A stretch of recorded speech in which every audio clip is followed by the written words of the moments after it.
विष्णु के सहस्त्र नाम, यानी विष्णु भगवान के 1000 नाम पड़े हैं।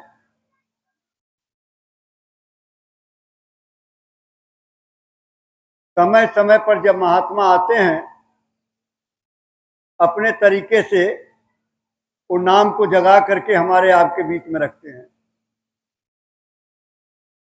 कलयुग में कबीर साहब आए, उन्होंने देखा कि मनुष्य की आयु कम हो गई, शरीर में ताकत भी नहीं रही। द्वापर त्रेता जैसी साधना अब नहीं कर सकते। दोनों आंखों के मध्य में जीवात्मा बैठी हुई है, इसके नीचे 5 स्थान है और इसके ऊपर 5 स्थान है। कबीर साहब ने इसके जीवात्मा जहां बैठी है, जिसे छठा चक्र कहते हैं, यहां से नीचे की साधना बंद करा दिया और इसके ऊपर की साधना बताया और साहब नाम को जगाया। कहा कि साहब से सब होते हैं और बंदे से कछनाएं, और राई से पर्वत करें पर्वत राई मान। उसी कड़ी में गुरु नानक देव जी आए। गुरु नानक देव जी के बाद 9 गुरु और आए। फिर आगरा में शिवदयाल महाराज आए। शिवदयाल महाराज राधा स्वामी नाम को जगाया। राधा माने जीवात्मा और स्वामी माने परमात्मा। इसी नाम से उन्होंने प्रचार प्रसार किया। उसी कड़ी में ये जो तस्वीर देख रहे हैं बाबा जय गुरुदेव जी महाराज की, वो आए, उन्होंने जय गुरुदेव नाम को जगाया। जय गुरुदेव नाम को जगा करके समय का नाम हमारे आपके बीच में रखा। ये नाम प्रभु का है, मालिक का, गाड का, खुदा का नाम है। इस समय अगर हमारी जीवात्मा का मुक्ति और मोक्ष होगा, वो जय गुरुदेव नाम से ही होगा और किसी नाम से नहीं होगा। आप तीर्थ कर लें, व्रत कर लें, यज्ञ कर लें, मंदिर मस्जिद गिरजाघर गुरुद्वारा में जाएं, लेकिन मुक्ति मोक्ष नहीं होगा। मुक्ति मोक्ष के लिए शब्द भेदी महात्मा की जरूरत पड़ती है। जरूरत पड़ती है, शब्द भेदी महात्मा होना चाहिए। ये मालिक का नाम। तो सभी लोग प्रेम से एक बार मालिक के नाम को ले। ये मौर्य जी ये खड़े हैं दोनों ने, इनको बैठवा दो कहीं, वो आए हैं रिश्तेदार हैं। तो सभी लोग प्रेम से मालिक का नाम लेंगे। बोलो जय गुरुदेव, जय गुरुदेव, जय गुरुदेव, जय गुरुदेव नाम किसका, जय गुरुदेव नाम किसका, जय गुरुदेव नाम किसका, प्रभु का पावन नाम, प्रभु का प्यारा नाम, प्रभु का जागृत नाम। बाबा जय गुरुदेव जी महाराज का कहना है, तन मन करता कौन खराब, हिंदू मुस्लिम सिख ईसाई, हाथ जोड़ कर विनय हमारी, बाबा जी की अर्जी है, आगे आपकी मर्जी है। प्रेम से बोलो जय गुरुदेव। एक प्रार्थना आप लोगों के बीच में होगी। आप सभी लोग प्रार्थना को दोहराएंगे।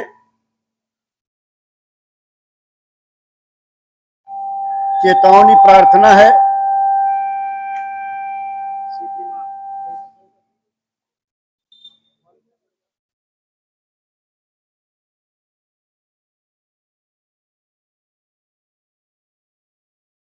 जय गुरुदेव। छोड़ कर संसार जब तू जाएगा, कोई न साथी तेरा साथ निभाएगा। छोड़ कर संसार जाएगा, कोई न साथी तेरा साथ निभाएगा। छोड़ कर संसार जब तू जाएगा, कोई न साथी तेरा साथ निभाएगा।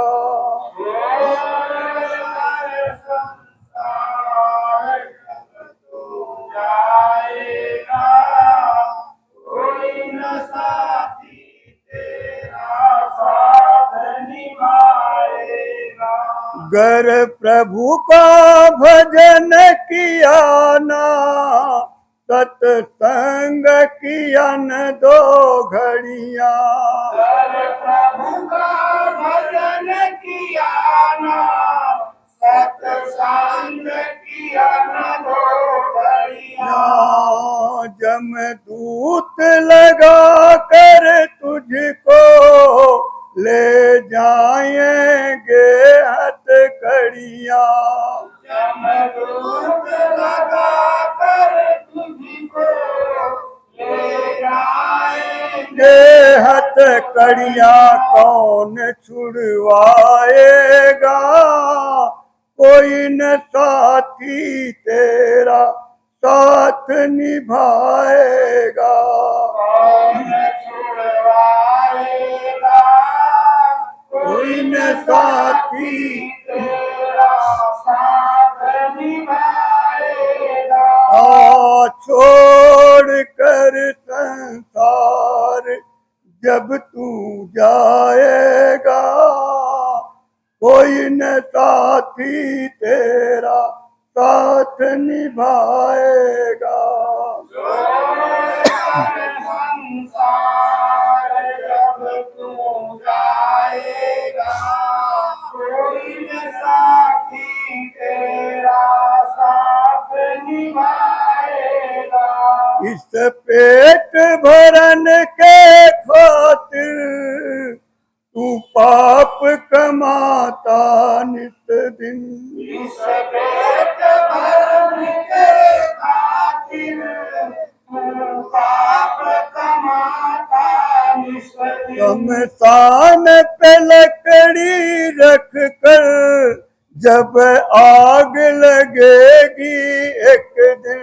शमशान पे तेरे आग लगेगी एक दिन खाक हो जाएगा, कोई न साथी तेरा साथ निभाएगा। खाक हो जाएगा, कोई न साथी तेरा साथ निभाएगा। छोड़ कर संसार जब तू जाएगा, कोई न साथी तेरा साथ निभाएगा। संसार जब तू जाएगा, कोई न साथी तेरा साथ निभाएगा। क्या कहता मेरा मेरा ये दुनिया रैन बसेरा। क्या कहता मेरा मेरा ये दुनिया तेरा क्या कहता मेरा मेरा ये दुनिया रैन बसेरा, क्या कहता मेरा मेरा ये दुनिया रहन बसेरा। यहाँ कोई न रहने पाता है चंद दिनों का डेरा, यहाँ कोई न रहने पाता है चंद दिनों का डेरा, हंस उड़ जाएगा कोई न साथी तेरा साथ निभाएगा, हंस उड़ जाएगा कोई न साथी तेरा साथ निभाएगा। छोड़ कर संसार जब तू जाएगा कोई न साथी तेरा साथ निभाएगा। संसार जब तू जाएगा कोई न साथी तेरा साथ निभाएगा।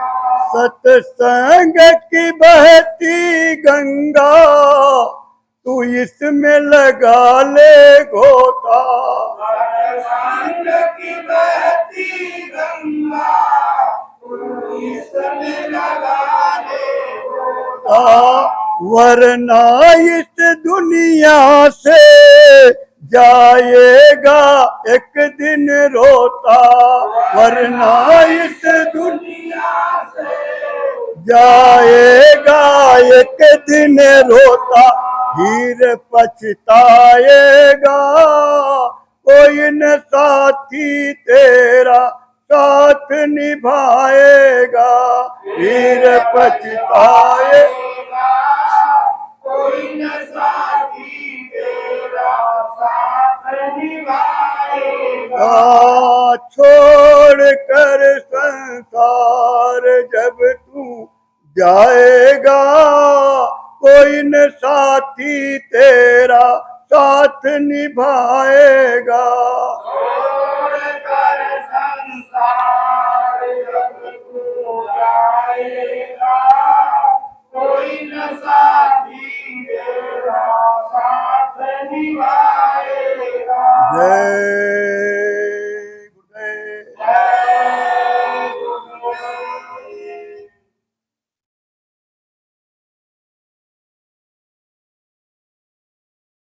शब्द रूप में सर्वत्र विराजमान परम पूज्य स्वामी जी महाराज के चरणों में कोटि कोटि प्रणाम, पूज्य महाराज जी के चरणों में कोटि कोटि नमन।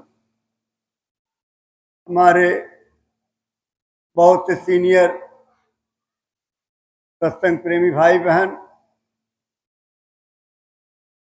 और हमारे इस पूर्णिया बिहार क्षेत्र से आए हुए माताएं बहनें, बुजुर्ग नौजवान साथी, हमारे दिल्ली प्रदेश की तमाम आए हुए सत्संग प्रेमी माताएं बहनें, सबको सादर जय गुरुदेव। देखो, ये मनुष्य शरीर है, ये मनुष्य शरीर हमें आपको थोड़े समय के लिए ही मिला हुआ है, इसको छोड़ करके हमें आपको जाना है। हर इंसान के कर्मों का लेखा जोखा यमराज की अदालत में रखा होता है, उसी के अनुसार हमारा रहन सहन, हमारी आयु, हमारे कर्म सब लिखे जाते हैं। कभी आप देखते हैं बच्चा मां के गर्भ में आया तभी खत्म हो गया, कभी साल का खत्म हो गया, कभी 2 साल का, कभी 10 साल का, कभी 50 साल का, कभी 100 साल का, लेकिन एक स्टैंडर्ड समय हमारी आपकी रखी गई है 100 साल की। सबका अपना लेन देन है कर्मों का, और कर्मों के लेन देन के अनुसार हम आप पैदा होते हैं। कैसे परिवार में पैदा होते हैं ये भी हमारे आपके ही कर्मों और वचन वाणी का हिसाब से दिया जाता है। अब हमारे आपके बीच में तमाम लोग हैं, जो बड़े पैसे वाले भी हैं, मीडियम वर्ग के भी हैं, गरीब लोग भी रहते हैं। ये हमारा आपका जो प्रारब्ध है, ये जन्म जन्मांतर के हमारे जो कर्म हैं उसी के अनुसार दिया जाता है। कोई एमएलए बन गया, कोई मंत्री बन गया, कोई सांसद बन गया, कोई प्रधानमंत्री बन गया, कोई राष्ट्रपति बन गया, कोई सेठ साहूकार बन गया, धनी मानी बन गया, कोई नौकरी कर रहा है, कोई भीख मांग रहा है। ये सब हमारे आपके कर्मों का ही लेन देन है। इसलिए बाबा जय गुरुदेव जी महाराज ने कहा ये एक किराए का मकान है और इस किराए के मकान को एक दिन आपको खाली करना है। लेकिन हम लोग अज्ञानता में जो जानते नहीं कि भाई मनुष्य शरीर क्यों मिला है। मनुष्य शरीर एक शरीर नहीं है, ये एक साधन है, ये साधना करने का एक साधन है। जैसे पहले हैंड पाइप, अब तो कम नजर आती है, अब हैंड पाइप में हैंडल लगा होता है और उस हैंडल में एक लंबी सरिया डली होती है, सरिया में वार्सल लगा होता है और जब हैंडल पकड़ करके हम नीचे दबाते हैं तो उसमें से पानी निकलता है। अगर उस हैंडल को हटा दिया जाए, सिर्फ सरिया सरिया उसमें रहे और आप सरिया पकड़ के खींच करके पानी निकालना चाहें तो मैं जहां तक समझता हूं कि पानी निकालना असंभव रहेगा। इसी तरह से ये मनुष्य शरीर एक साधन मिला हुआ है आपकी जीवात्मा को परमात्मा से मिलाने के लिए। साधना करके राम को, कृष्ण को और देवी और देवताओं को और स्वर्ग को, वैकुंठ को और तमाम पितृलोक गंधर्व लोक को अगर आपको देखना है तो इसी मनुष्य रूपी मंदिर में बैठ करके, इसी साधन में बैठ करके, लेकिन कोई शब्द भेदी जानकार की जरूरत पड़ती है। जिस तरह से अब यहाँ हमारे संगत के लोग ही ज्यादा बैठे हैं, लेकिन कई प्रेमी ऐसे भी बैठे हैं जो मुझे नहीं जानते। अब मुझे नहीं जानते और जितने प्रेमी बैठे हैं अगर इनसे पूछ लीजिए कि मेरा गांव क्या है, मेरे पिताजी का नाम क्या है और मैं किस परिवार से हूं, तो शायद कोई नहीं जानता। मेरे परिवार का, मेरे गांव का कोई ऐसा आदमी आ जाए जो मुझे जानता हो, मेरे परिवार को जानता हो, तो आपको मेरा परिचय दे देगा, ये फलाने के लड़के हैं, फला गांव के रहने वाले हैं, फला जिले के हैं, तो आप भी जान जाएंगे। इसी तरह से राम को, देवी को, देवता को, कृष्ण को और तमाम जो है स्वर्ग और वैकुंठ को और तमाम जगह जो ऊपरी हैं उसको जानने वाला चाहिए। और वही होते हैं सतगुरु, जो साधना करके अपनी जीवात्मा को उस अनामी पुरुष तक पहुंचा चुके हैं, जो रोज आते जाते हैं, जिनको रास्ता का पता है। अब देखो, अब आप दिल्ली की बात करें, यहाँ तमाम बहने भाई ऐसे बैठे हैं, अगर पूछो द्वारका कहाँ है तो कहेंगे द्वारका, द्वारका तो गुजरात में है, वो तो डूब गई। द्वारका नगरी जो किसने बताया था वो तो डूब गई। लोग ये भी नहीं जानते हैं कि द्वारका एक दिल्ली में भी है, वो जगह द्वारका कहलाती है। पहले तो उसका नाम जब शुरू में हुआ था तो पप्पन कला गांव था और गांव के नाम से रखा गया था, लेकिन सरकार ने, वो बहुत बड़ी कॉलोनी है, जो बड़ा प्रोजेक्ट चल रहा था, तो हो गया द्वारका। अब द्वारका का रास्ता पूछना है। अभी इसी वाटिका में आने के लिए तमाम लोग जो है पूछ रहे थे कि भैया कहाँ है वो वाटिका, कहाँ है वो वाटिका पे जाना है। तो वाटिका बताने वाले पता नहीं कितनी जगह, मैं ही कई जगह पूछा, क्योंकि थोड़ा हमारी भी गलती है कि जो एड्रेस दिया गया वो 5वां पुस्ता से दिया गया, लोग 5वें पुस्ते की तरफ से आ रहे हैं, वहां कोई मार्कर नहीं, कोई झंडा नहीं था, तो लोग भटक गए। मार्कर इधर खजूरी वाले रोड से यहाँ से झंडा लगा हुआ है, अब उसमें हमने ये लिखा नहीं, ये गलती हमारी है, उसके लिए मैं क्षमा चाहता हूं, क्योंकि आपको थोड़ा परेशानी पड़ी ढूंढने में। तो इस तरह से जब आप 5वां पुस्ता से और इस वाटिका को ढूंढने में इतना टाइम लग गया, तो राम और कृष्ण और देवी और देवता को अगर देखना और पाना है, जानना है, तो उसके लिए कितनी मेहनत करनी पड़ेगी, उसके लिए जानकार की जरूरत होती है। जब जानकार मिल जाएगा और आपको बता देगा और रास्ता दिखा देगा कि देखो ऐसे चले जाओ, इसी तरह से बाबा जय गुरुदेव जी महाराज ने हमें आपको वो रास्ता दिया, वो अमोलक धन दिया, जिसके लिए मीराबाई ने कहा कि पायो री मैं तो नाम रतन धन पायो, वस्तु अमोलक देई मेरे सतगुरु, और कृपा कर अपनायो, पायो री मैं तो नाम रतन धन पायो। वह चीज आपको मिल गया। अब बाबा जय गुरुदेव जी महाराज ने लाउड स्पीकर से लुटा दिया इस नाम, कहा बच्चा करोगे तो आपको मिलेगा, नहीं तो मेरी दौलत वापिस चली आएगी। इसको तो पूरे सोना चांदी जवाहरात हीरा राजपाट देने से भी अगर ये चीज मिल जाए, नामदान मिल जाए, नामदान की दौलत मिल जाए, तो भी आप सस्ता सिर दिए जो गुरु मिले तो भी सस्ता।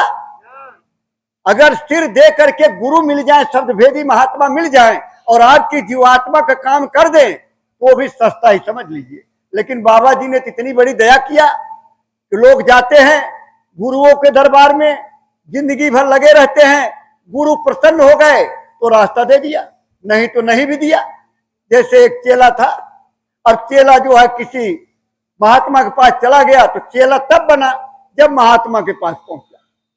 अब महात्मा जी ने कहा सेवा करो, तो सेवा सर्वोपरि, तन की, मन की और धन की।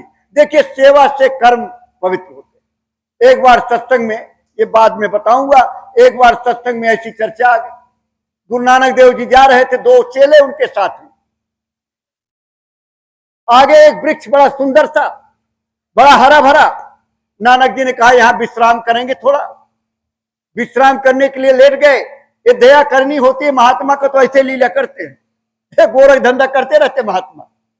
ये महात्मा के मन हुआ मिट्टी खुदवा, बोले यहाँ डाल दो। दूसरे दिन बोले अरे बच्चा ये मिट्टी खुदवा के यहाँ डाल दो, तो लोग सोचते बताओ कल तो खुदवा के यहाँ डलवाया और आज खुदवा के यहाँ डलवा रहे, यही भटक जाते हैं। यही भटकने, गुरु कहे करो तुम सोई, जो गुरु कहे वो करो, जो मर्जी कहे वो करो। कहे छत से कूद जाओ तो कूद जाना चाहिए। नानक जी वहां विश्राम कर रहे थे, चेलों को भूख लग गई। भूख लग गई तो एक चेला बोला कस्बा है, आगे जा देख कुछ भोजन वोजन मिल जाए तो लेके आओ। तो भोजन के लिए वो चला गया ढूंढते। एक सेठ जी थे और सेठ जी के यहाँ कहा भाई भोजन चाहिए। बोला भोजन तो करो, भोजन तो खूब करो, लेकिन मेरे प्रश्न का जवाब देना पड़ेगा। अगर दे दिए तो ठीक है, नहीं तो जेल में डाल दूंगा, कोठरी में डाल दूंगा। बोले प्रश्न पूछिए। बोले सत्संग से क्या लाभ होता है? बड़े ध्यान से बच्चों को सुनिएगा, सत्संग का क्या लाभ होता है, दर्शन का क्या लाभ होता है, और सेवा का क्या लाभ होता है। अब उस चेले को नहीं मालूम था कि सत्संग का क्या लाभ है, दर्शन का क्या लाभ है, सेवा का क्या लाभ है। सेठ ने उसको कमरे में बंद कर दिया, और भी कई बंद थे पहले से। दूसरा चेला देखा कि अभी गुरुजी उठ जाएंगे, वो आया नहीं, तो बोला जाऊं देख लूं, बुला लूं, क्यों नहीं आया। जब वो गया तो फिर सेठ जी मिल गए। सेठ जी ने यही प्रश्न कर दिया कि भाई भोजन तो खूब करो, लेकिन हमारे 3 प्रश्न का उत्तर दो। पहला, सत्संग का क्या लाभ, दर्शन का क्या लाभ, और सेवा का क्या लाभ। वो भी नहीं बता पाया, उसको भी कोठरी में बंद कर दिया। गुरु नानक देव जी उठे, देखे चेले गायब हो गए। चेले गायब हो गए तो आंख बंद किया, और आंख बंद कर देखिए आप लोग एक बात थोड़ा गौर से ध्यान दीजिएगा। ये मोबाइल फोन है, मोबाइल फोन में पहले घर में टेलीफोन लगता था तो उसकी तार लगती थी, खंभे आए रहते थे, खंभे में से डिब्बी लगी होती थी, वहां से तार घर के अंदर जाता था। लेकिन मोबाइल में कोई तार है? अरे जरा बोलिए आप लोग, कोई तार है? ऐसे ही एक है डिब्बा, और डिब्बे पे कान लगाओ तो हेलो अमेरिका बात करो, पाकिस्तान करो, कलकत्ता करो, बम्बई करो, गांव में करो, घर में करो, जहां मर्जी करो। डिब्बा उठाया और वो कुछ मिलाया और हेलो, तो बात होती है कि नहीं होती? इसी तरह से जब महात्मा रास्ता बता देते हैं और साधना बनने लगती है तो अंदर बात होने लगती है। सब दिखाई देता है और सब सुनाई देता है, बराबर बात होती रहती है। नानक जी ने आंख बंद किया, देखा अरे चेले तो फंस गए। चेले फंस गए तो गए सेठ के यहाँ। तो सेठ ने जब पहुंचे तो सेठ ने कहा भोजन करिए। भोजन बोले नहीं, भोजन तो हम बाद में करेंगे, पहले आप बताइए क्या बात है। बोले हमारे 3 प्रश्न हैं, तीनों प्रश्न का उत्तर दो, पहले भोजन करो, भोजन करके फिर उत्तर दे देना। बोले पहले प्रश्न पूछो। हाँ पूछो, बताइए। बोले पहला प्रश्न है सत्संग का क्या लाभ, दूसरा प्रश्न है कि दर्शन का क्या लाभ, और तीसरा है सेवा का क्या लाभ। बोले अच्छा बस यही बात है। बोले हाँ यही है। तो बोले ऐसा चले जाओ पहाड़ी, जब पहाड़ी है चले जाओ पहाड़ी, वहां मत देखो, यहाँ पहाड़ी नहीं है सोनिया बिहार में। लेकिन महात्मा जी ने कहा गुरु नानक देव इधर जाओ पहाड़ी पे, वहां आपको जवाब मिलेगा। तो चले गए, वहां देखे तो 2 कौवा बैठे थे पहाड़ी पे, उधर 2 कौवा बैठे थे। अब कौवा देखे और देख करके लौट के चले आए। अब लौट के आए तो महात्मा जी ने कहा क्या देखा। कहने लगे क्या देखा, वहां 2 कौवा बैठे थे। बोले फिर जाओ। तो फिर चले गए। अब फिर जब चले गए वहां देखे तो 2 हंस बैठे हैं, हंस बैठे हैं। फिर लौट के चले आए। अब जब लौट के आए बोले अब क्या देखा। बोले वहां तो 2 हंस बैठे हैं। बोले फिर जाओ, फिर जाओ मेघा पोल लाओ, फिर जाओ। तो फिर चले गए। चले गए तो वहां एक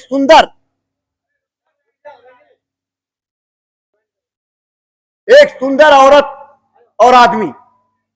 तब उन्होंने सेठ ने कहा कि भाई जब मैं आया था तो आप यहां 2 कौवे थे, आप लोग मत बतियाइए। अरे सारे इंजीनियर मत बनो, काम कर रहे हैं, उनको करने दीजिए। ये शब्द छूट जाएगा तो समझ नहीं पाओगे कि आधी बात इधर की और आधी बात इधर की, तो आधे में रह जाओगे और पूछ बीच में अटक जाएगी। बोलो जय गुरुदेव। हाँ। बोले जब मैं पहले आया यहाँ 2 कौवा था, जब मैं दोबारा आया यहाँ 2 हंस थे, अब मैं आ रहा हूं तो आप लोग हो। तो उन्होंने कहा देखिए किसी श्राप बस हम कौवा बन गए थे। जब आप संत के दर्शन करके आए और हमने आपका दर्शन किए, देखिए इतना लाभ होता है। अगर कोई दर्शन करके आया है आप उसका दर्शन कर लीजिए, उसका भी लाभ। तो बोले जब आप आए तो मैं हंस बन गया था, लेकिन जब दोबारा आप फिर दर्शन करके आए तो मैं हंस से अपने वास्तविक रूप में औरत और आदमी के रूप में हो गए। ये होता है दर्शन का लाभ। सेठ जी लौट के आए, बोले एक बात तो आपकी पक्की हो गई कि संत के दर्शन का ये जो लाभ होता है उसका बहुत बड़ा लाभ। लेकिन दूसरा बताइए सत्संग का क्या लाभ। बोले चले जाओ इस तरफ, यहाँ चले जाओ, मैदान है, मैदान में चले जाओ। अब मैदान में गए। अब मैदान में निचंट कुछ था ही नहीं। अब उनके देखते देखते कुछ लोग आए और झाड़ू लगाने लगे, झाड़ू लग रही। तब तक कुछ लोग आए, दरी बिछा दिया। कुछ लोग आए, मंच उठा करके ला करके मंच रख दिया। कुछ लोग आए, इस पर बढ़िया गद्दा चद्दर सब लगा दिया, सिंहासन बन गया। इसके बाद तमाम दुनिया बैठ गई। महात्मा जी आए, उन्होंने सत्संग किया, सत्संग दिया। सत्संग दे करके पहले महात्मा जी चले गए, फिर सामान चला गया, लोग चले गए। तब तक के काला कलूटा बड़ा काला आया और वहां लगा लोटने लगा वहां। अब लोटते लोटते लोटते लोटते वो जितने लोटे उतना धीरे धीरे धीरे धीरे वो सुंदर व्यक्ति बन गया। तब उन्होंने प्रश्न किया भाई ये क्या लीला है। कहने लगे यहां सत्संग की जमीन इतनी पवित्र हो जाती है कि आदमी के बड़े बड़े कर्म साफ हो जाते हैं। मैं भी श्रापवश ये काला हो गया था, और जब ये सत्संग करके महात्मा जी गए, इस रज पे, इस जमीन पे, इस धूल पर जो मैंने आपको रगड़ा और इस पे उल्टा पलटा किया, तो धीरे धीरे हमारे कर्म साफ हो गए और मैंने वास्तविक रूप में मैं हो गया। तो ये सत्संग का लाभ हो गया। अरे शंकर पार्वती चले जा रहे थे, निचांट ऐसे जगह थी, शंकर जी ने दंडवत प्रणाम किया, पार्वती ने कहा यहाँ किसको प्रणाम कर रहे हो। न यहाँ कोई देवता है, न यहाँ कोई तीर्थ है, यहाँ कुछ है नहीं। बोले यहाँ किसी संत ने सत्संग दिया था, तो सत्संग जहां होता है वो जगह पवित्र हो जाती। बोले अब तीसरा प्रश्न का बताइए, सेवा का क्या लाभ है। अब बड़े ध्यान से समझो सेवा की बात। जैसे भी तन की, मैंने कहा तन की सेवा, मन की सेवा और धन की सेवा, ये 3 प्रकार की सेवा तो करना है। तो बोले बताइए, तो बोले चले जाओ, नदी है आगे सामने, नदी किनारे चले जाओ। वो नदी किनारे चले गए। नदी किनारे गए, अब वहां छुप करके देख रहे हैं नदी किनारे। तब तक एक मुर्दा पड़ा हुआ, एक सियार आया। सियार जानते हैं आप लोग? बोलिए जानते हैं? सियार आजकल बहराइच गोंडा में चला हुआ, लकड़ भग्गा क्या बोलते हैं, वो खूब चला हुआ भेड़िया। लेकिन सियार छोटी प्रजाति का होता है। अब सियार आ गया और सियार ने उस लाश का, मुर्दे का चक्कर लगाने लगा। चक्कर लगा, 2 चक्कर लगा करके एक कनगुरिया, ये छोटी वाली अंगुली, इसी को काट करके और चल दिया। सेठ जी ने रोका उसको, बोला भाई इतनी बड़ी शरीर, इतनी मांस है, अरे तू पेट काट लेता, मुंह काट लेता, तू सिर्फ एक कनगुरिया छोटी अंगुली काट के जा रहा है, ऐसा क्यों? बोला ऐसा है, बड़ा पापी आदमी है, ये बड़ा पापी आदमी है, कभी अच्छा कर्म नहीं किया, काम अच्छा किया नहीं। एक दिन लोग जा रहे थे और पूछ लिया भाई यहाँ कहीं सत्संग हो रहा है, उसने कानी अंगुली से कह दिया, ऐसे इशारा कर दिया कानी अंगुली से, इसकी सिर्फ ये कानी अंगुली जो छोटी है यही पवित्र है, बाकी सब बेकार, पूरी शरीर बेकार। तो सेवा का, इस अंगुली से सेवा किया गया, यही पवित्र है, बाकी सब बेकार। ये अच्छी तरह से समझ लीजिए कि दर्शन और सत्संग और सेवा का ये लाभ होता है। तो बाबा जय गुरुदेव जी महाराज ने तो इतना समझाया और इतना सत्संग सुनाया, आपके इस मनुष्य शरीर के बारे में बताया। ये जीवात्मा कहाँ जाती है, 84 लाख जोनियों में जन्म और मरण करोड़ों करोड़ों बरस लग जाता है, तब ये मनुष्य शरीर मिलती। अब ये मनुष्य शरीर मिल गई, तब भी हम लोग भटक गए, कोई बताने वाला नहीं, जताने वाला नहीं। लेकिन बाबा जय गुरुदेव जी महाराज 10 जुलाई 1952 अर्दली बाजार बनारस से अपना ये आध्यात्मिक सत्संग और वैचारिक संदेश को शुरू किया। वो भी एक दृष्टांत है।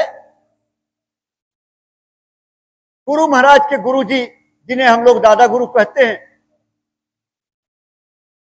उनका 1948 में समय पूरा हो गया।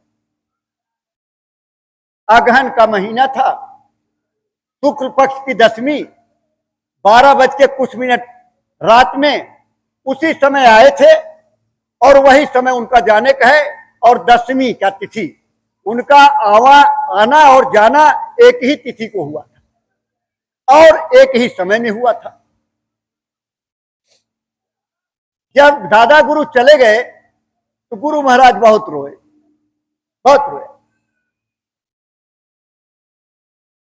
चले गए चित्रकूट, क्योंकि दादा गुरु के रहते चित्रकूट भेजा था साधना करने के लिए, जहां गुरु महाराज 7 घरों से रोटियां मांग के लाते थे और टांग देते थे। एक रोटी खा के साधना करते थे 18-18 घंटे, और जब उठते थे भूख लगती थी, एक रोटी पानी भिगो के फिर खा लेते थे, नदी का पानी पी लेते थे, फिर साधना करते थे। तो वहीं चले गए, कंदराओं में चले गए, रोए, भजन करें। साल में आए चिरौली, जहां दादा गुरु का जन्म भूमि है, अलीगढ़ जिला में चिरौली गांव, वहां भंडारा करें और फिर चले जाए। 4 बरस ऐसे बीत गए। 4 बरस बीतने के बाद एक दिन बनारस में गुरु महाराज, एक बहन जी बोलते थे, वो भाई साहब बोलती थी और राखी बांधा करती थी गुरु महाराज की। तो गुरु महाराज जब पहुंचे तो कहने लगे, भाई साहब 4 साल से कहां गायब हो गए, आपको राखी की भी याद नहीं आई क्या? अरे बोले राखी की याद आई तभी तो मैं आया हूं। बोले कल आपके पति दिल्ली जा रहे हैं, ये बनारस की बात है। उनके पति अफसर थे और वो दिल्ली में मीटिंग में जाना था। तो बाबा जी ने कहा, ये बाबा जी, ये जिनकी तस्वीर आप देख रहे हैं, ये बाबा जी ने कहा कि आपके पति दिल्ली जा रहे हैं, लेकिन उनको जाने मत देना, कैसे करके रोक लेना। मैं जा रहा हूं 2 दिन के लिए, 2 दिन बाद आऊंगा, लेकिन उनको रोक लेना। अब पति पत्नी में हो गया झगड़ा। पत्नी कहे नहीं, दिल्ली नहीं जाना है। उनको विश्वास था गुरु के प्रति, कहने लगे नहीं, मुझे तो बहुत जरूरी है, मुझे तो जाना है मीटिंग में। बोले नहीं नहीं, मीटिंग में मत जाओ। करते कराते मान गए, मीटिंग में नहीं गए। सवेरे फर्स्ट क्लास में उनका टिकट था। सवेरे पेपर आया, पेपर जब पढ़ा तो जो ट्रेन जा रही थी और जिस डिब्बे में उनका रिजर्वेशन था उसमें आग लग गई और जितने यात्री से सब जल करके मर गए। जब उन्होंने देखा, भागे भागे अपने पत्नी के पास पहुंचे, कहने लगे तुमने मुझे बचा लिया। उनकी पत्नी बोली मैंने नहीं बचाया, भाई साहब ने बचाया। इनको भाई साहब कहती थी, भाई साहब ने बचाया। 2 दिन बाद गुरु महाराज आ गए, दोनों पति पत्नी चरणों में गिर गए। बोले मालिक, इतनी बड़ी दया किया आपने, तो क्यों नहीं लोगों का ऊपर दया करते। लेकिन वो नहीं चाहते थे मैं नामदान दूं, मैं लोगों के बीच में जाऊं। उनकी जीवात्मा काम हो ही गया था, अपने उसी साधना में लगे रहते थे।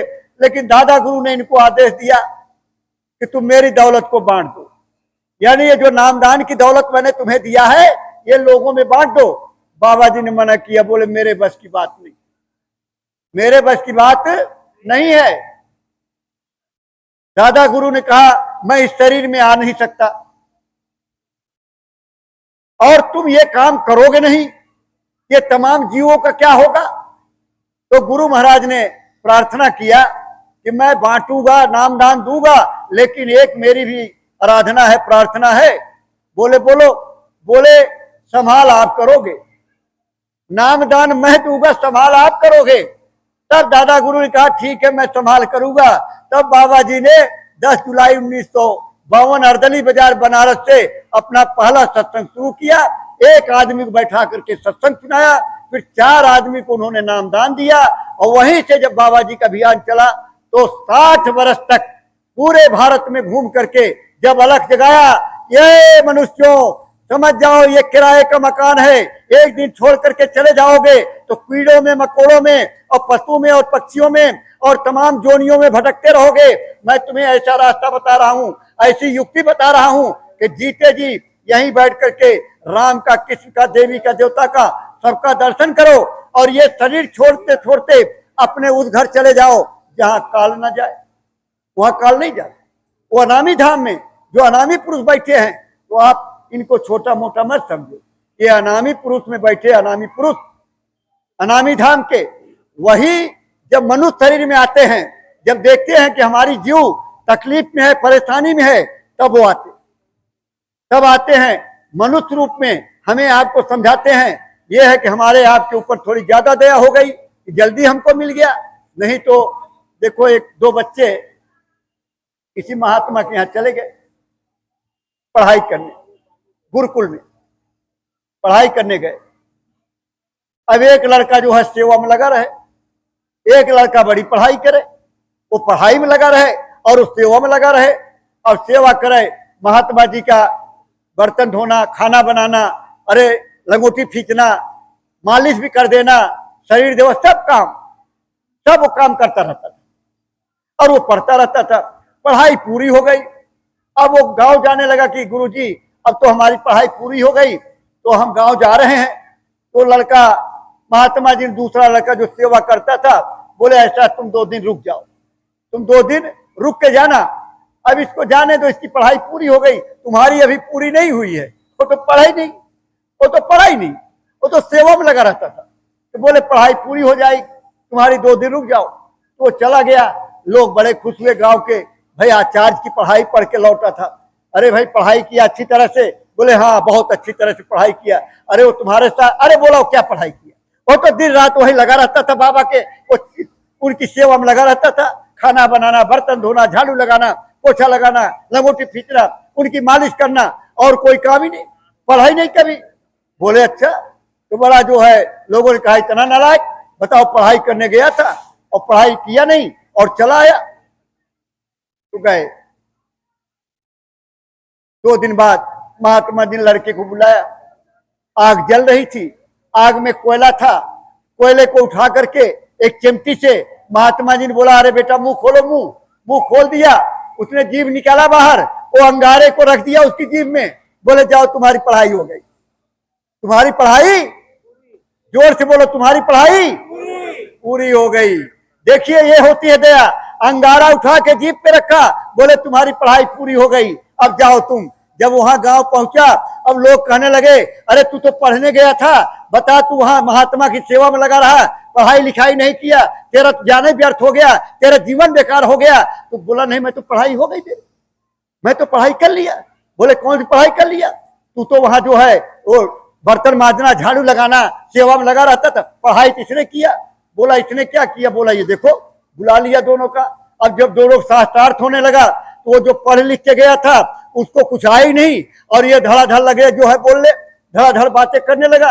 तो धड़ाधड़ बात, तो बोले भाई ये देखो पढ़ाई तो ये पढ़ाई। जब महात्मा की पढ़ाई में, जैसे कबीर साहब की बड़ी ख्याति, अनपढ़ आदमी कबीर साहब, जुलाहे के यहाँ पले थे, अब बड़ी ख्याति, कबीर साहब तो बड़ा नाम हो रहा है। एक पंडित जी हमारे विद्वान, वो पहुंचे, कहने लगे मुझसे शास्त्रार्थ करो। तो बोले भाई शास्त्रार्थ होता क्या है? शास्त्रार्थ होता क्या है? बोले शास्त्र हो तो जवाब सवाल, हम आपसे पूछेंगे, आप मुझसे पूछिए, हम जवाब देंगे, आप जवाब देंगे। उन्होंने बोला भाई मुझे तो कुछ आता ही नहीं, मुझे तो कुछ आता ही नहीं है, मैं क्या जवाब दूं, क्या सवाल करूं? तो बोले आप लिख दो।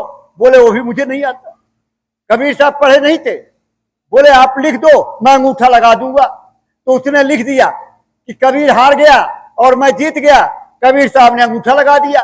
ऐसे आप जैसे बैठे हैं, लोग बैठे हुए थे, वहां से पहुंचा, कहने लगा देखा कबीर अपने आप को बड़ा समझता है, कबीर अपना नाम कर रहा है, कबीर बड़ा आदमी जानकार है, बड़ा वो है, ये देखो मुझसे हार गया, ये लिख दिया। ये जब लोगों ने पढ़ा तो उसमें लिखा था कबीर जीत गया और ये हार गया, उल्टा हो गया। अब वो आया भागा, बोले तूने गलती कर दी, तूने कुछ गड़बड़ कर दिया इसमें। अरे बोला लिखा तो आपने था, मैंने तो लिखा नहीं। तो बोले लिखा आपने? तो बोले नहीं शास्त्रार्थ करना पड़ेगा। बोले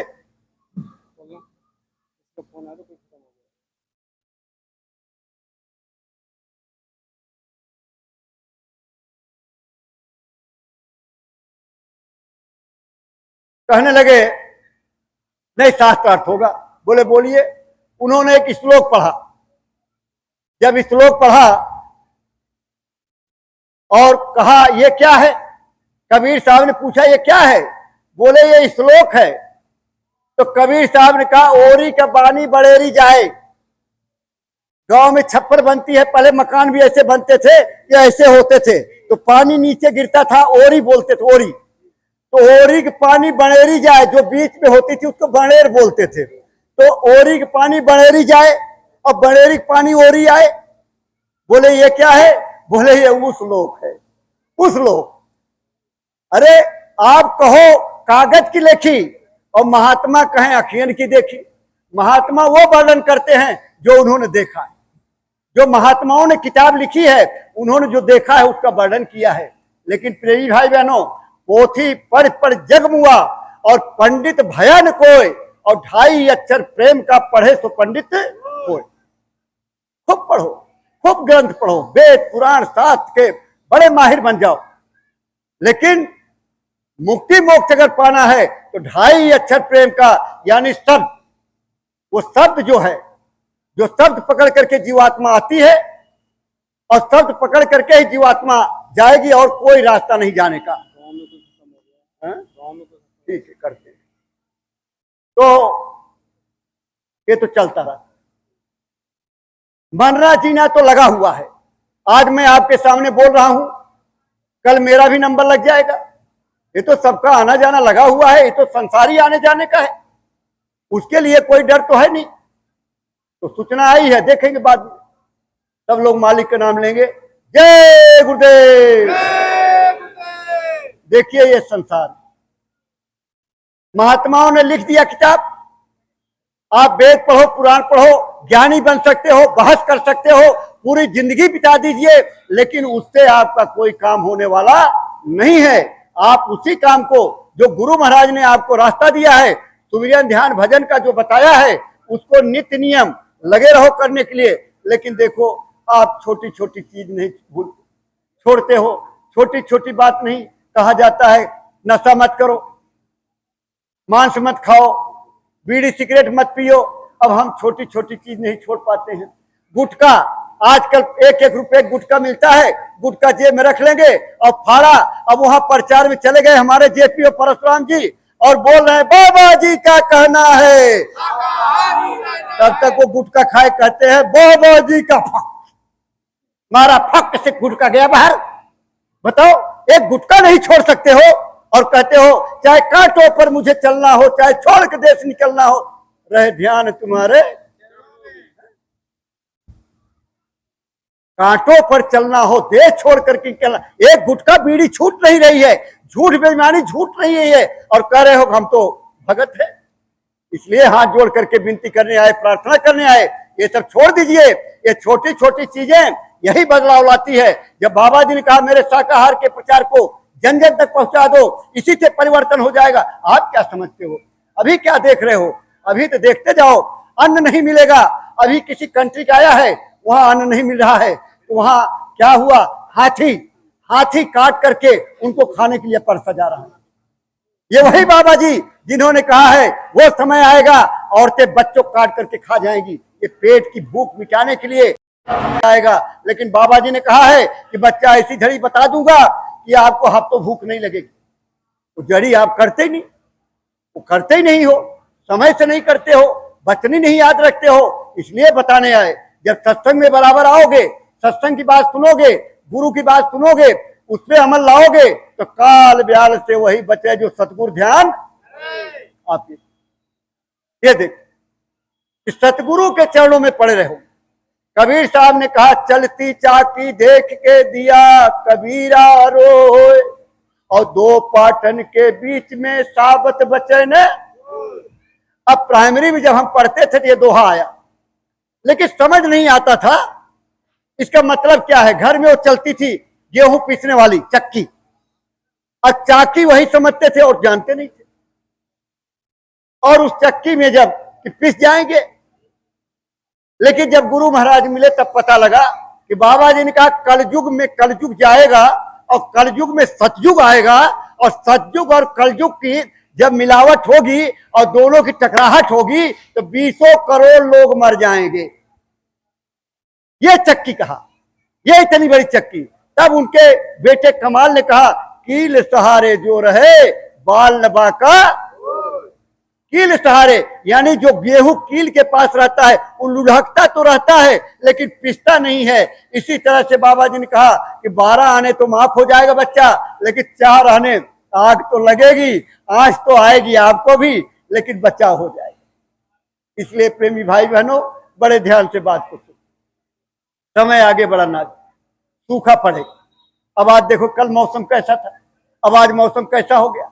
ये कुदरत का डंडा, इसमें आवाज नहीं होती, कब क्या हो जाए, कितने सांप हो जाए, कितने मर जाए, और कहां बम फट जाए, कहां ट्रेन एक्सीडेंट हो जाए, ये सब चल रहा है, ये सब चलता रहेगा। ये टेलर है, और टेलर होते होते एक दिन बड़ा रहेगा। एक दिन ये होगा कि पति पत्नी एक चारपाई पे लेटे हुए हैं, सुबह पता नहीं होगा पत्नी कहाँ गई, पति कहाँ चले। इसलिए बड़े ध्यान से बात करो। देखो, आप कहते हो फलाने तो बड़े धनिया मानी है, हमारे पास तो हम गरीब हैं। तो देखो, गरीब और अमीर ये सब अपने कर्मों का खेल। जो आपके हिस्से में है वो आपको मिलेगा, जो आपके प्रारब्ध में है वो मिलेगा, उसकी चिंता करने की जरूरत नहीं है। गुरु के दरबार में मांगने की भी जरूरत नहीं है, गुरु के दरबार में चले जाओ, कहने की भी जरूरत नहीं है। जो आपके हक का है वो तो आपको मिलेगा ही। और जो मांगना है गुरु के दरबार में, अपनी उस जीवात्मा के लिए मांग लीजिए जिसका कोई साथी संगाती नहीं है, कोई माँ बाप भाई बहन नहीं है। हर एक आदमी स्वार्थ लाई करे सब प्रीत, सुर नर मुनि यह सबकी, ये सब सुर नर मुनि यह सबकी रीति। एक दूसरे का स्वार्थ लगा हुआ है, जिस दिन स्वार्थ खत्म हो जाएगा सब प्रेम खत्म।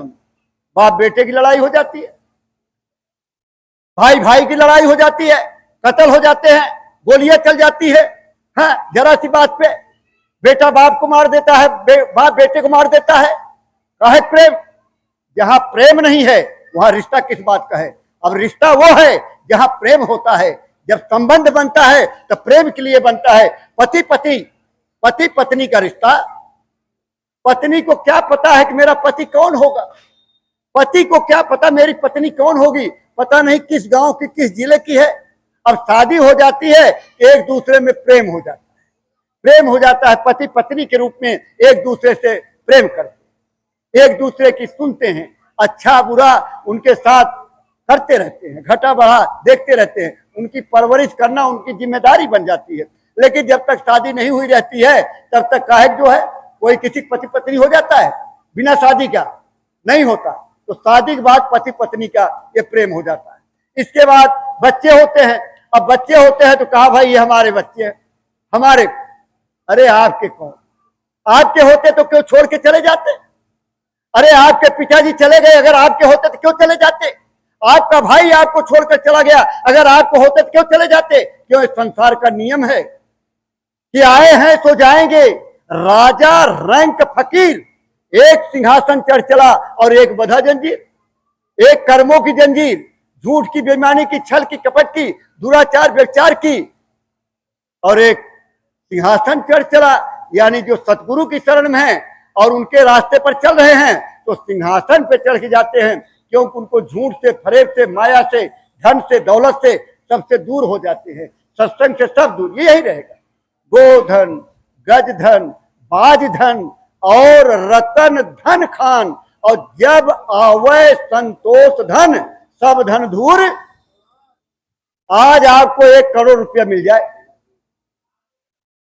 आप दिन रात लग जाओगे, करोड़ का 2 करोड़ कैसे बनेगा? गलत कहूं तो बताना, ये करोड़ का 2 करोड़ कैसे बनेगा? बैंक वाले के पास जाओ, भैया एफडी में कितना मिलेगा? नहीं भैया, कोई बिजनेस का रास्ता बताइए।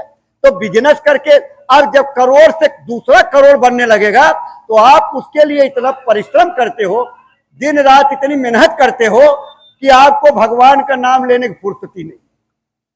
तब फिर वही लक्ष्मी की पूजा, हे धन हे धन हे धन हे धन। जैसे सेठ लोग बड़े बड़े भंडारे कर देते हैं, बड़े बड़े जग कर देते हैं, लेकिन दुनिया भर की बेईमानी और दुनिया भर की चोरी और दुनिया भर के 2 नंबर का काम ये सब करते रहते हैं। आप इस बात को समझते नहीं। इसलिए गरीब बने रहो, दीन बने रहो। अब दीन बने रहोगे तो दीनानाथ मिल जाएंगे और आपका काम हो जाएगा।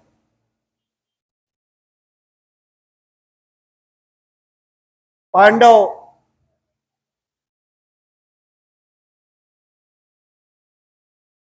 और कौरव 2 भाई थे। अब वहां लड़ाई चलती रहती थी, घर गृहस्थी में चलती रहती है, आज भी चल रही है। पांडव जुआ में अपनी बीवी को हार गए। अब बीवी को हार गए तो दुर्योधन ने दुशासन को आदेश दिया कि जाओ द्रौपदी को खींच करके सभा में ले आओ। तो दुशासन 10,000 हाथी की ताकत दुशासन की थी। हाथी की पूंछ पकड़ते थे और ऐसे उठा के ऐसे घुमाते थे, उठा के ऐसे फेंक देते थे। अब तो आप कुत्ता नहीं फेंक सकते हो, हाथी की बातें छोड़ दो। एक कुत्ता कहो एक हाथ उठा के फेंक दो तो एक कुत्ता की ताकत नहीं है आपके पास। लेकिन उस समय हाथी, और वो द्रौपदी भी उस समय कोई कमजोर थोड़ी थी, वो भी बड़ी ताकत थी।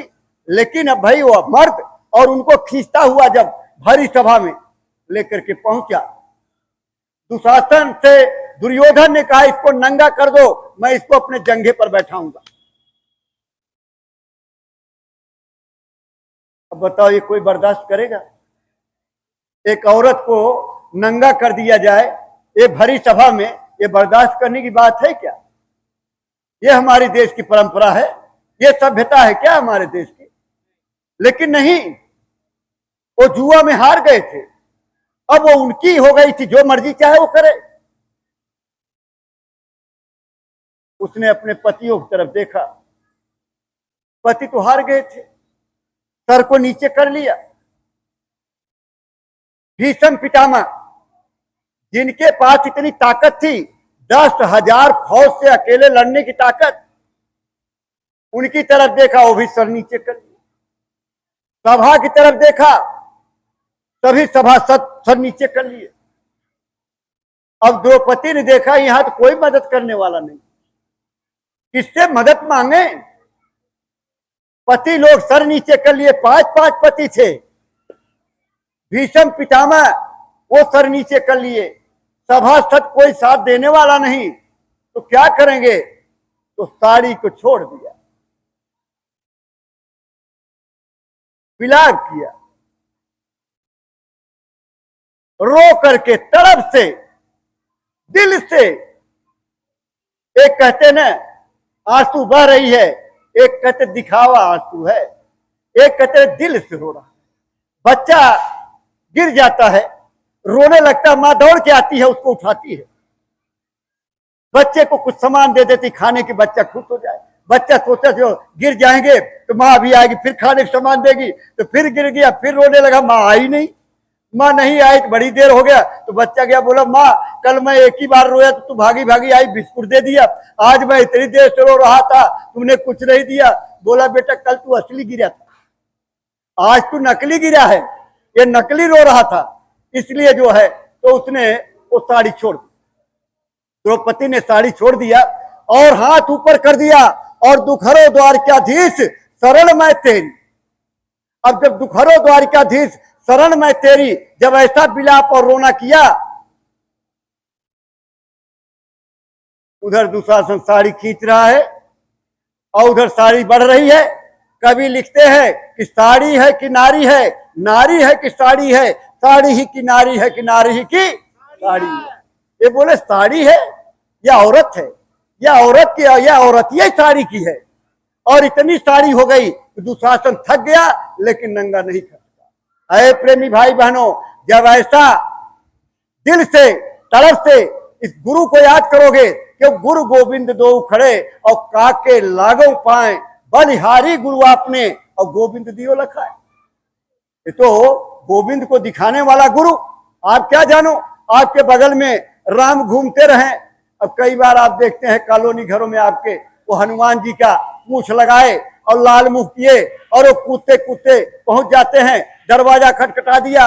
अरे बोले बच्चा तुम इतनी भक्ति करते हो, आज मंगलवार है, मैं तो दर्शन देने आ गया। तो उसने कहा अरे कौन है, अरे बोला एक कोई रुपया है। बोले दे दो 2-4 रुपया। तो लाई 5 रुपया देने लगी। तो उन्होंने कहा अरे बच्चा मैं हनुमान हूं, मैं हनुमान हूं, मैं पैसा के लिए नहीं आया, मैं तो दर्शन देने के लिए आया। इसलिए उन्होंने कहा कि हम तो दर्शन देने आए, पैसा नहीं चाहिए। तो पत्नी कहने लगी अरे पप्पू पापा सुन रहे हो, ये तो 5 रुपया ले नहीं रहा, कह रहा हनुमान हूं। बोला उठाए, कुत्ता मारने घर में डंडा रखा था, 2 डंडा खींच के मारा, बुलाया हनुमान बना घूम रहा है। ऐ प्रेमी भाई बहनों, कैसे पहचानोगे, इसलिए सतगुरु की जरूरत। सतगुरु पहचान करा देंगे, तभी तो आप जानेंगे कि भाई ये राम है हनुमान है। अब हनुमान जी कहें मंदिर में चले गए और कहने लगे देखो भाई आज तो कोई बात नहीं, आज तो कर दिया छूट, लेकिन आगे से अगर मांस खा करके आए, शराब पी करके आए, तो यही जैसे लंका में आग लगा दिया था, ऐसे पटक पटक के मारूंगा, घर जाओगे बीवी पहचान नहीं पाएगी, इतना मार। कोई जाएगा मंदिर, बोलिए कोई जाएगा, कहेंगे भूत हो गया। हम उस देवता की पूजा करते हैं जो बोलता नहीं। जिस दिन देवता बोल देगा तो हम कहेंगे भूत हो गया।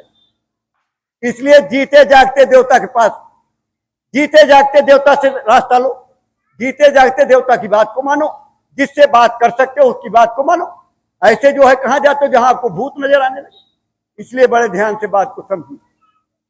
ये मनुष्य शरीर बताया कि किराए का मकान है, और इसी में बैठ करके परमात्मा प्रभु मिलेगा। और ये शरीर छूट गई तो क्या करोगे, फिर पछताए का होत है जब चिड़िया चुग गई खेत, तब तो पछतावा रह जाएगा, पछताते ही रह जाओगे। तो देखो मिलता है आपके प्रारब्ध, आपके प्रारब्ध को मिलेगा, उससे ज्यादा नहीं मिलेगा। जैसे एक राजा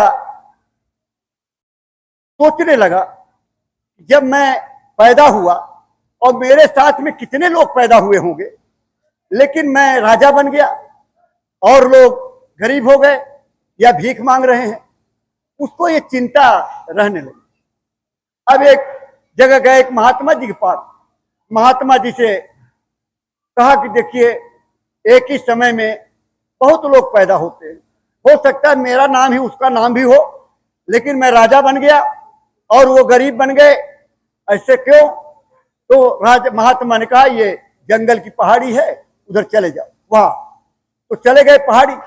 एक आदमी वो अंगारे, आग के अंगारे उठा उठा के खा रहा। उसने कहा रे भाई, मेरा एक प्रश्न है, मैं राजा हूं, उसी टाइम में कितने लोग पैदा हुए होंगे, लेकिन मैं राजा बन गया और सब गरीब हो गए। बोला देख नहीं रहा, मुझे भूख लगी है, मैं खाना खा रहा हूं, अंगारे खा रहा हूं, जा आगे, इसका जवाब देगा वो। जब आगे गए, एक आदमी अपना चमड़ा नोच नोच के खा रहा, मांस, अपना मांस। उससे भी प्रश्न किया कि भाई एक ही समय में पैदा होते हैं, फिर ऐसा क्यों है? बोला देख नहीं रहा, मैं भूखा हूं, मैं अपनी मांस खा रहा हूं। जाओ नीचे, पहाड़ी के नीचे गांव है, उस गांव में भी एक बच्चा पैदा होगा और उस बच्चा थोड़ी देर में मर जाएगा। जा करके उस बच्चे से पूछना, वो बच्चा जवाब देगा। तो चले गए, वहां चले गए, गांव में पूछा भैया ये किसी बच्चा पैदा होने वाला है? तो बोले हाँ, फलाने के घर में बच्चा पैदा। देखो जब बच्चा होना होता है तो लोगों को पूरा पता होता, गांव भर को, भाई फलाने घर में बच्चा पैदा होता कि नहीं होता? किसी के कॉलोनी मोहल्ले में भी अगर बच्चा होना हो तो मालूम लग जाता कि नहीं लग जाता? लेकिन किसी को जाना है, कोई ये शरीर छोड़ रहा है जिसको हम कहते मर गया, तो कोई मरने का समय मालूम होता है क्या? मरने का पता लगता है? वही के बेरिया सब कोई जाने, अरे दुआरा पे बाजे ला बधाई, भंवरवा के तोहरा संग जाई, लेकिन जाई के बेरिया केहू नहीं जाने, किसी को पता नहीं लगता। अरे बोले अभी कल ही तो बात हुआ था, कल ही बात, अरे मेरे साथ ही कल बैठे थे, आज चले गए। जाई के बेरिया केहू नहीं जाने, अरे जियरा अकेले चली जाई, भंवरवा के तोहरा संग जाई, भंवरवा के तोहरा संग। कोई किसी के साथ नहीं जाता है, जीवात्मा के समय आया और चले। उनके घर पहुंच गए, कहने लगे आपके घर में बच्चा पैदा होने वाला है।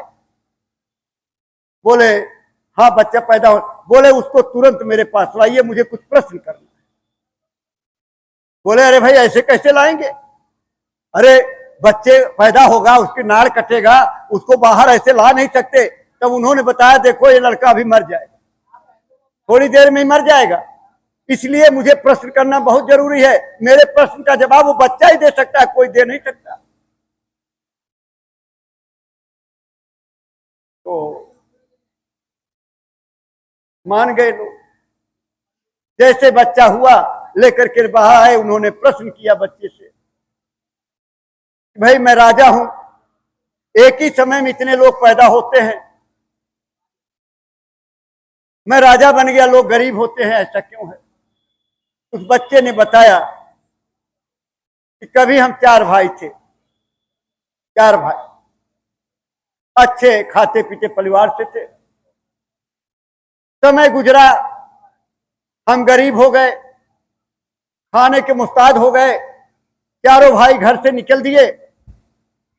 आगे कहीं कई दिन बीता, 2-3 दिन बीत गया, कहीं से आटा मिला, आटा की बाटी बनाई, 4 बाटी बनी, चारों भाई एक एक बाटी ले लिए। उसी समय एक व्यक्ति आया, कहने लगा 1 हफ्ता हो गया खाना नहीं मिला, हमको भी एक बाटी दे दीजिए। तो जो आप मिल के आ रहे हो, जो अंगारा खा रहा था, वो हमारा भाई है, पिछले जन्म में उसने क्या तुझे दे दूं, तो क्या मैं अंगारा खाऊं? तो उसके हिस्से में अंगारा आ गया। जब दूसरे भाई के पास गया तो भाई ने कहा कि तुझे दे दूं, क्या मैं अपनी मांस खाऊं? हम आप भी कई बार जज्बात में आके ऐसी ऐसी भाषा का प्रयोग कर देते हैं। आप नहीं समझते हैं इस भाषा का कैसे हमारे ऊपर प्रभाव पड़ता है, इसलिए ऐसे भाषा से हमें आपको बचना चाहिए, बच के रहना। जब मेरे पास आया, वो बच्चा बोल रहा, जब मेरे पास आया तो मैंने उसे कहा कि तुझे दे दूं तो क्या मैं मर जाऊं? और जब आपके पास आया तो आपने अपनी आधी बाटी में से उसको आधी दे दिया और आधी आपने खाई। इसके बाद जो है आप राजा बन गए। यही कह करके वो बच्चा मर गया। और प्रेमी भाई बहनों, जैसा कर्म आप करते हो ये वही सजा आपको मिलती है। तब आप भगवान के ऊपर दोष देते हो, भगवान ने बड़ा बुरा किया। अरे प्रेमी भाई बहनों, भगवान कभी बुरा नहीं करता, काल भगवान भी कभी बुरा नहीं करता। उन्होंने आपको पूरी पावर दे रखा है, आप अच्छा करो बुरा करो कोई आपको रोकने नहीं आएगा। लेकिन कहा एक कैमरा लगा दिया है, आपके अच्छे बुरे कर्मों को वो नोट कर रहा है, उसकी सजा आपको मिलती है। और आप ब्लेम करते हो भगवान ने गलत किया, गुरु ने गलत किया। गुरु कभी गलत नहीं कर सकते, भगवान कभी गलत नहीं कर सकते, लेकिन हमने जो गलती किया है उसकी सजा हमको मिलती है। ये सब कोई काट नहीं सकता। महात्माओं के शरण में भी जाकर के कट नहीं पाता है, क्योंकि हमारे कर्म इतने अच्छे कर नहीं पाते हम। अगर अच्छे कर्म करें तो मैं आपको दोनों बातें स्पष्ट कर देता हूं। एक महात्मा जी अर्थी बना रहे, अर्थी, अर्थी जानते हैं ना, अर्थी जानते हैं आप लोग? अर्थी बना रहे थे। चेहला लोग सोचे कोई मारा तो है नहीं, ये अर्थी किसके लिए बना रहे? अर्थी बना दी, बोले खड़ा कर दो, दीवार पे खड़ा कर दिया चेलों ने। तो बोले थोड़ी देर में घर से खबर आ गई, बेटा छत से गिर गया। ध्यान से सुनना मेरी बात, गुरुजी का बेटा छत से गिर गया। चेलों को लेकर के गुरुजी चले गए, देखे बच्चा छत से गिर गया है। बच्चे को देखा, बच्चा खत्म हो गया, मर गया। बच्चा मर गया तो गुरुजी ने कहा अरे वो अर्थी रखी है, अर्थी उठा के ले आओ। और चले गए, अर्थी उठा के ले आए। बोले गुरुजी ये बनाया किसके लिए था? बोले इसी के लिए तो बनाया था। समझ लिए अच्छी तरह से? बोले इसी के लिए तो बनाया था। तो बोले आपने रोका क्यों नहीं? ये कर्मों का खेल है प्यारे भाई बहनों, ये कर्मों का खेल है, इसको महात्मा भी नहीं रोक सके। उनका बेटा उनके सामने चला गया। कर्मों का देश है, हमारे जन्म जन्मांतर के कर्म। भीष्म पितामह 100 जन्म का याद था, लेकिन फिर भी बाड़ों की सैया पर लेटे थे, मरने का इंतजार कर रहे थे, मर नहीं रहे थे। तब किसी से पूछा था मुझे 100 जन्म का याद है, और हमें आपको तो पिछला जन्म ही नहीं याद है।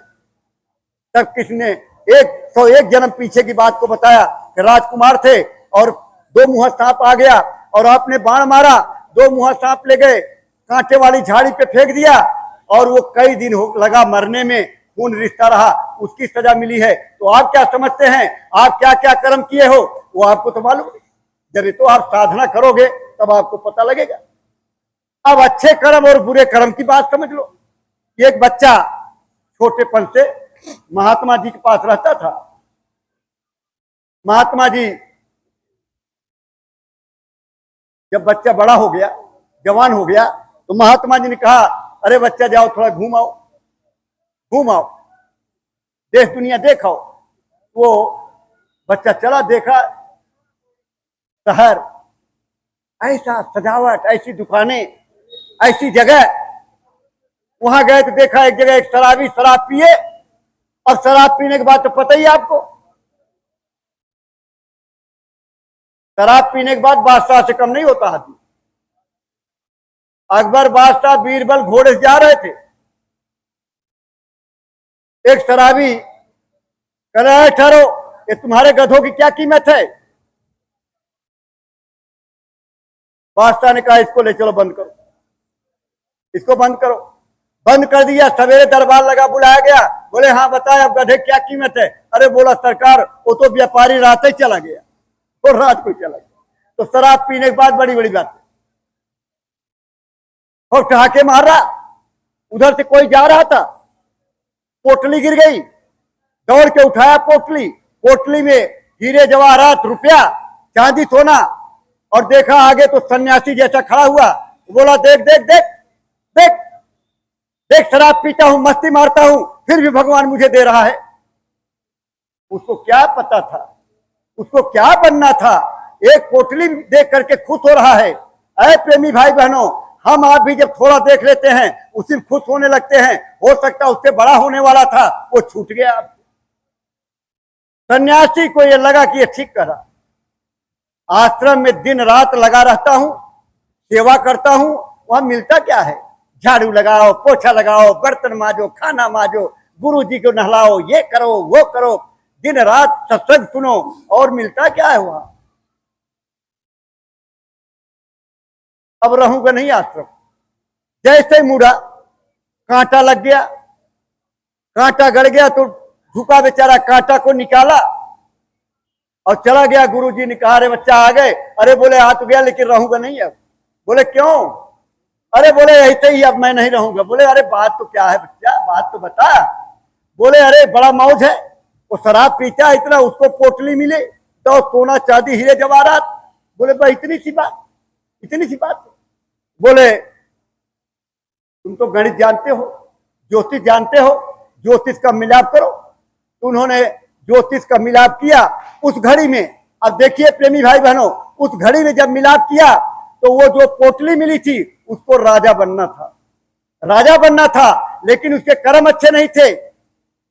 कर्म नहीं अच्छे थे तो पोटली से उसको संतोष करना पड़ा। लेकिन जो सन्यासी था उसको उसी समय फांसी लगनी थी, लेकिन महात्मा की सेवा में लगा हुआ था, महात्मा का सत्संग सुनता था, और उसको एक कांटा लगा करके महात्मा उसकी फांसी को टलवा दिया। आप छोटी मोटी बात समझते हो? गुरु के दरबार में रख करके बड़े बड़े कर्म आपके साफ हो जाते हैं, लेकिन आप करते कब हो? कब सेवा करते हो? कब गुरु की बात को मानते हो? अगर गुरु की बात ही मानते होते तो आप देवी के और देवता के और तीरथ के और व्रत के और वहां गंगोत्री और जमुनोत्री और वैष्णो माता और काशी और बनारस यहाँ भागते रहते हो, यहाँ मिल जाएगा, यहाँ मिल जाएगा, यहाँ मिल जाएगा। तो वहां मिलेगा क्या? क्या मिलेगा? गुरु पे भरोसा ही नहीं रहता। अरे भरोसा करना सीखो। जब गुरु पे भरोसा करोगे तब ये कहीं जाकर के होगा। तो अच्छी तरह से इस बात को समझिए। गुरु गोविंद सिंह जी थे इसी आपके चांदनी चौक में, उनके दोनों बेटे उनके सामने चुनवा दिए गए। संत थे, लोगों ने कहा क्यों नहीं बचा रहे हो, लेकिन उन्होंने नहीं बचाया अपने बेटों को। क्यों? ये कर्मों का खेल है। आपको मैं बता दूं, यही बाबा जी का सत्संग था। उस समय बाल मुकुंद तिवारी जी हुआ करते थे गुरु महाराज के साथ में। जैसे गुरु महाराज मंच पर आए, बड़ा काला बादल, टप टप बड़ी बड़ी बूंदें गिरने लगी। तिवारी जी ने कहा, ए कालिया, देख नहीं रहा सत्संग होने जा रहा है? बादल चला गया। सोचो ये चेले की पावर। बादल चला गया, सत्संग हो गया। इसके बाद वो मूसलाधार बारिश। अब गुरु महाराज डांटे, तुमने क्यों ऐसा किया? कुदरत के काम में दखल अंदाजी क्यों किया? वो उनका काम था, उनको करने देते, सत्संग तो हो ही जाता। तो सत्संग आपके यहीं अशोक विहार में जब हो रहा था, घुटने तक पानी लगा हुआ, ये अशोक विहार, वहां अशोक विहार है आपके शक्तिनगर अशोक विहार उस तरफ। तो वहां बोले जो है अपना काम, इतना इतना पानी लगा था, खड़े होकर लोग सत्संग सुन रहे थे। वो बोले अपना काम कर रहा था, इंद्र को करने देते, तुम्हें क्या जरूरत है हस्तक्षेप करने का? तो महात्मा कभी इस तरह से हस्तक्षेप नहीं करते। लेकिन तमाम लोगों का ऐसा भी समय आया है जो गुरु महाराज के शरण में रहेंगे, और मुर्दा को भी गुरु महाराज ने जिंदा किया है, ऐसा नहीं है। लेकिन किस प्रकार का हमारा कर्म है, कितना अच्छा और कितना बुरा, कितना हमने किया है, किस वजन का है, उसके प्रकार से हमको सजा मिलती है।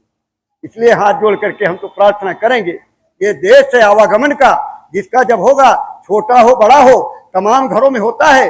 जैसे किसी घर में कोई मौत हो गई, बहुत परिवार रो रहा था, उधर से एक महात्मा जी आए, बोले क्यों रो रहे हो? बोले मेरा परिवार मर गया। कैसे जिंदा होगा? बोले उस घर में जाओ जिसमें कोई मौत न हुई हो, कोई मौत न हुई हो, वहां से थोड़ा तेल लेके आओ और मैं जिंदा कर दूंगा। पूरे गांव में घूम आई, बोला भाई तेल दे दो थोड़ा, क्या तुम्हारे घर में कोई मौत हुई नहीं हुई है? बोले अरे कैसी बात करे भाई, मौत तो होती रहती है। तो कोई ऐसा घर नहीं है जिसके घर में मौत नहीं हुई, सबके घर में। आई जो है चरणों में गिर गई। बोले देखो बच्चा, ये तो संसार की लीला है, यहाँ तो यह होता है, कर्मों का लेन देन है, आना जाना तो लगा रहता है, जिसका जब समय पूरा होगा तो होगा। इसलिए देखिए, गुरु के सत्संग को जब अपने अमल में लाओगे, अमल में रखोगे तो कष्ट कम होगा। यही पावर मिलती है, परिवार को यह पावर मिलती है। अब तमाम तरह के लोग बातें किया करते हैं, तमाम तरह के कपड़े की बात करते हैं। अरे कपड़ा आपको पार करेगा, लाल पीला हरा गुलाबी नीला, ये कपड़ा पार करेगा आपको? अरे पार करेगा गुरु का आदेश। गुरु महाराज ने कहा कि बच्चा जो मैं कह रहा हूं ये करो, ये तो माला पकड़ा दिया, ये निमित्त है, दया काम करेगी दया। अब दया काम कब करेगी?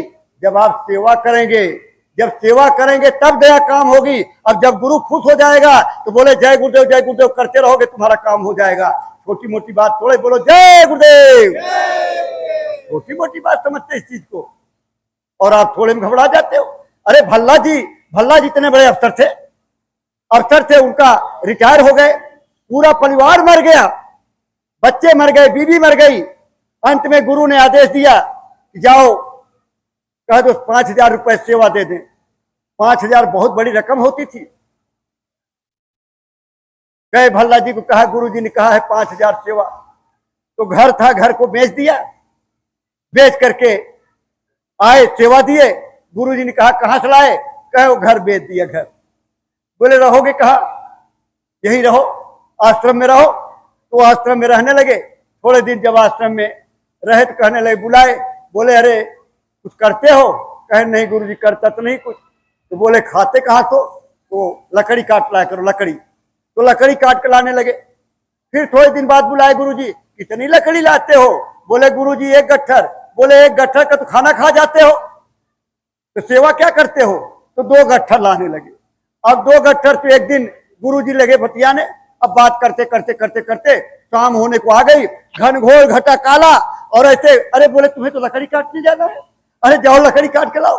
गए बेचारे, लकड़ी काटे, काट के गट्ठर बनाया, सर पे रखा, लेके चले। बारिश मूसलाधार शुरू हो गई, पता नहीं लगा पानी भरा हुआ, जैसे दिल्ली की सड़कों पर लग जाता है।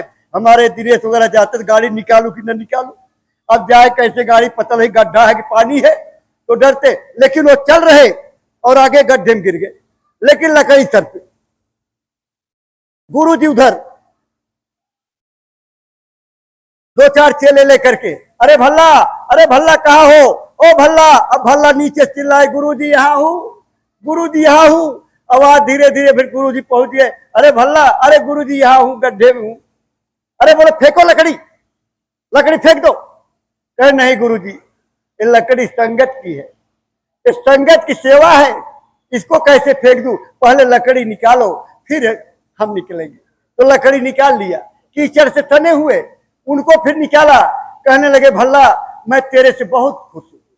बोला क्या मांगता है? जो मांगेगा मैं दे दूंगा। बोले गुरु जी एक प्रार्थना, कुछ चाहिए नहीं, एक सिर्फ प्रार्थना है, आगे ऐसी परीक्षा मत ले, ऐसी परीक्षा मत लेना, लोग फेल हो जाएंगे। आज दुनिया भर के बहुरूपिये घूम रहे हैं, कोई कहीं लेके झंडा जय गुरुदेव को घूम रहा है, कहीं कोई जय गुरुदेव झंडा लेके घूम रहा है। अगर जय गुरुदेव झंडा ही लगाना था तो बाबा जी ने कहा था जो होगा मथुरा से होगा। कान खोल के सुन लो, जैसे उड़ जहाज से पंछी उड़ जहाज पर आवे, उसी तरह से बाबा जय गुरुदेव जी ने कहा है कि दुनिया कहीं भी चली जाए लेकिन एक दिन मथुरा ही आना पड़ेगा, परिवर्तन होगा मथुरा से। ये मंदिर बना दिया, बोले ये बरदानी मंदिर, यहाँ आओ बरकत मिल रही है। बाबा जी ने मथुरा के लिए कहा, और लोग दुनिया भर की बातें उड़ा रहे हैं कि यहाँ चले जाओ और वहां चले जाओ और ये चले जाओ। और गुरु महाराज इसी मैदानता में भर्ती थे, और यही अपने दिल्ली के प्रेमी तमाम थे, और संस्था के तमाम लोग वहां मौजूद थे, बड़े बड़े पदाधिकारी मौजूद थे। उनके बावजूद गुरु महाराज वहां भर्ती में कहा मुझे आश्रम ले चलो। डॉक्टर कमलाकांत मिश्रा, डॉक्टर कुमार, वकील साहब, मनु भाई, तमाम लोग, तिवारी जी, सभी लोग वहां मौजूद थे।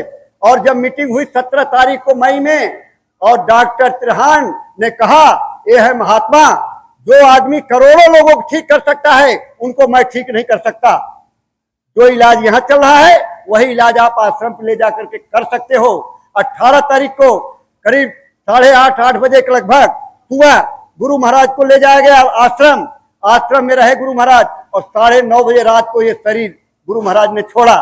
और आज लोग ये कहते हैं कि हमारे पास सर्टिफिकेट नहीं है, उनके मृत्यु का प्रमाण पत्र मांगते हैं। अरे जब गुरु महाराज अस्पताल में खत्म ही नहीं हुए, शरीर को छोड़ा ही नहीं, तो अस्पताल वाला प्रमाण पत्र देगा? ऐसा झूठ गुमराह करते हो। इसलिए आपको बताने आया हूं कि समझ जाइए, ये बहुरूपियों के चक्कर में मत पड़ना। एक गुरु को देखो, अपने को देखो, तीसरे को बीच में लाने की जरूरत नहीं है। अगर तीसरे को बीच में लाओगे तो फंस जाओगे। अरे प्रेमी भाई बहनों, इसलिए ये सत्संग बार बार जगह जगह हुआ करता है और बताया जाता है कि भाई ये गुरु महाराज का संदेश और आदेश और निर्देश, जिससे आप याद करते रहो, आपको याद बना रहे। तो इसलिए एक बार सब लोग मालिक का नाम लेंगे। जय गुरुदेव। देखो मिश्रा जी आ गए हैं, थोड़ी देर मिश्रा जी बोलेंगे। भाई साहब का सेशन 5 मिनट होगा। हाँ कोई बात नहीं। अरे कहाँ है? फोन पे बाद में कभी बोल लेगी। तो अभी थोड़ा मैं खोज खबर ले लूं, क्योंकि मैं भी संसार में रहता हूं। खैर मेरे अंदर में वो थोड़ा सा भाव तो नहीं रहता है कि हाय मेरे बच्चे, हाय मेरा बेटा। हो गया होगा तो हो गया होगा। किसी की डेथ हो गई है, हमारे अभी फोन आया था, तो हो गया तो हो गया, जो हो गया तो हो ही गया। उसमें हम क्या कर लेंगे? बहुत क्या मिट्टी में शामिल होंगे? और ये सब तो वो सब तो देखो होता रहता, उसमें कोई चिंता वाली बात नहीं है भाई। ये है कि सब मालिक से प्रार्थना करेंगे कि उनकी जीवात्मा का संभाल करेंगे। अभी मिश्रा जी थोड़ा सा आप लोग सुनाएंगे, इसके बाद फिर मैं आऊंगा मंच पे, और इसके बाद अपने अध्यक्ष जी का भाई 5 मिनट होगा, आप लोग सुन लीजिएगा अध्यक्ष जी का भी। लेकिन पहले मिश्रा जी थोड़ी देर सुना के, इसके बाद जब आएंगे तब आपको सुनाएंगे। एक बार मालिक का नाम लेंगे। जय गुरुदेव।